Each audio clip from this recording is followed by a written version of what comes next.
উত্তরাঞ্চলের প্রকৃতির সাথে সাথে শহরেও দেখা দিয়েছে শীতের আমেজ। শীতের জড়তা ঘিরে ধরার আগেই চোখে পড়ে হেমন্তের রোদ। কুয়াশার চাদর মুড়ে নেমে আসছে ভোর। পাখি বলে আমি চলিলাম, ফুল বলে আমি ফুটিব না। রবীন্দ্রনাথ ঠাকুরের কবিতায় শীত যেন এক নিঝুম অপছায়া। এটাই হলো সেই প্যারাড মাঠ, যাকে আমরা অনেকেই প্যারাড কর্নার বলে চিনে থাকি। প্রতিদিন এই শীতের সকালে হাঁটতে আসেন বিভিন্ন জায়গার মানুষেরা। সর্বপ্রথম প্যারেড কর্নারে ঢুকেই 2-3টে রাউন্ড দেওয়ার চেষ্টা করি। এভাবেই প্রতিনিয়ত চলে মানুষের আনাগোনা। দিনের মতোই প্যারাড কর্নারে ভিড় জমিয়েছে ছোট বড় সকল বয়সেরই মানুষ। এখানে ক্রিকেট, ফুটবল এবং বিভিন্ন ধরনের খেলা খেলছে সকল বয়সেরই মানুষেরা, এবং অনেকেরই ধারণা এটি শুধু মাঠ নয়, এটি হচ্ছে আমাদের ভালোবাসার স্থান। টোটালি প্যারেড কর্নার হলো যে আমাদের একেবারে আদর এবং ভালোবাসার জায়গা আর কি, যেখানে আমরা না আসলে মনে হয় যেন আজকে আমাদের কিছু করা হইলো না, আমরা আজকে অনেক একটা কিছু থেকে বঞ্চিত হলাম। এই সকালে ব্যায়াম করা খুবই গুরুত্বপূর্ণ বলে জানিয়েছেন।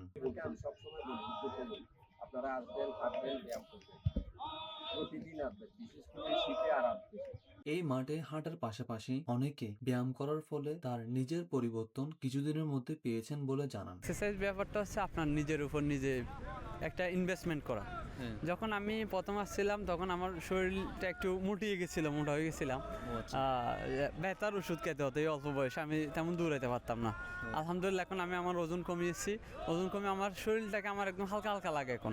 যেটা আমি আগে ডাক্তারের ওষুধে আমি এটা ঠিক করতে পারিনি, সেটা আমি সকালবেলা ওঠার কারণে এই বেনিফিটের কারণে এই সুবিধাটা আমি পেয়েছি। অনেকেই এখানে খেলাধুলা করে এবং ব্যায়াম করে নিজের সময়টা খুব ভালোভাবে উপভোগ করছেন বলে জানান। এখানে এসে অনেক আঙ্কেল আমাকে শিখাইছে যে এভাবে ব্যায়াম করা ঠিক না, তোমার রেস্টও নিতে হবে, ব্যায়ামও করতে হবে।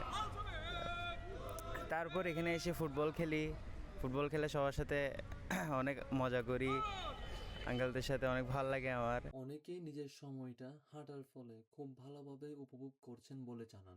না, খুব ভালোই। সকালটা ভালো গেলে সারাদিনটা ভালো যাচ্ছে, রাতের ঘুমটাও ভালো হচ্ছে, তো একটা কোয়ালিটিফুল ডে পার করি আর কি। সকালে নামাজ পড়ে এসে কয়েকটা রাউন্ড দেওয়ার চেষ্টা করি। Wasiur Rahman, creative IT institute, Chittagong.